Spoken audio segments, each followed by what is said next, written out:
আমি একটু বলি যেহেতু উনি নিজে মূল মানে ওই গানটা রেকর্ড করেছে তাকে দিয়ে, আর তাহলে উনি আপনাকে কিভাবে এই জায়গাতে ক্রেডিট দিতে পারে, কেন আপনি তাকে এই জায়গাটা করলেন?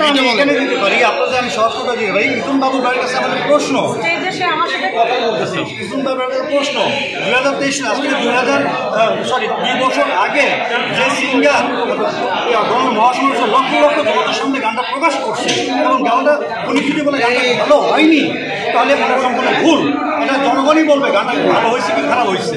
এখন সবচেয়ে বড় কথা হচ্ছে এই গানটার পিছনে আমরা এতদিন আসলাম কেন এখন অন্য কাউকে দিয়ে আপনি মৌসুমীতে গানটা রেকর্ড করালো, তার মূল ব্যাখ্যা একটাই, তাকে যখন বলা হয়েছে ভাই গানটা করতে গেলে আমাদের এগ্রিমেন্টটা কমপ্লিট করেন, তাই আমরা রেকর্ড করতেছি, সে এগ্রিমেন্টে এগ্রি পোষণ করে নাই বিধায় সে একটা পর্যায়ে এসে আমাদেরকে না জানিয়ে সে অন্য কাউকে গান করিয়ে নিয়েছে।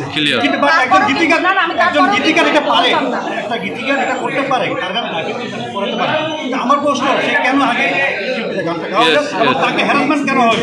কারণ আজকে ডিজে এবার এখান থেকে কেন মুসলিমকে দিয়ে আসতে হবে আমাকে?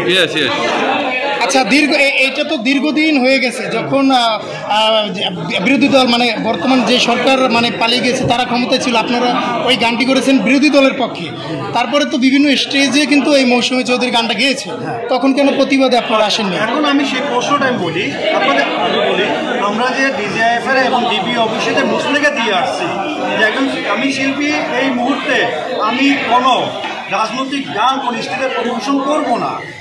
আপনারা যারা আমাদের মহানায়ক, তাহলে আপনি মুসলিমকে দিয়েছেন, তার মানে কি যে আপনি ওই গানের বিষয় থেকে সরে এসেছেন? বিষয়টা এটাই ওইটা সরে আসবে সে বলছে যে ভেঙে দে আর এই দু টাকা গান করতে পারবো না, তাহলে তারা আমাকে হ্যারাসমেন্টে যে আইনগতভাবে যারা করবে তারা করবে।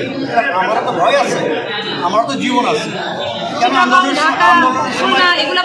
সময় কেন আমি ফিল্ডে থাকতে পারি নাই? আমার তো বন্দি করে রাখা হয়েছে। আচ্ছা, সর্বশেষ এই গানটার পক্ষে আপনি কি চান? মানে এই গানটা তো এখন মৌসুমী চৌধুরী, এটা এখন সকলেই জানে, এখন এই গানটির পক্ষে আপনি কি চান? মানে এই গানকে আপনি ফেরত চান, না আপনাকে ইথন বাবু কোনো ক্রেডিট দিবে, মানে কি চান? এটা মানে মূল গানের স্বীকৃতি আছে, গানটা গাইছে আমি যে প্রথমে গিয়েছি অন্তত এইটুকু কথা যদি তারা মানে আমার নামটা যদি তারা বলে, আমি এতটুকুই চাই, আমার আর অন্য কোনো চাওয়া নেই।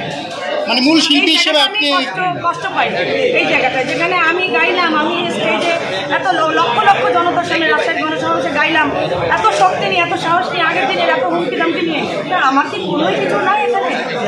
আমি কি এত জিরো এই গানটায়? রায়টিকে রুকসার রহমানের নাই, রুকসার রহমান দেদে জেল ভেঙে দিয়ে আসছে, যুদ্ধ ঘোষণা করে আসছে সেই 6 বছর আগে। রুকসার রহমানের কি প্রায়োরিটি নাই?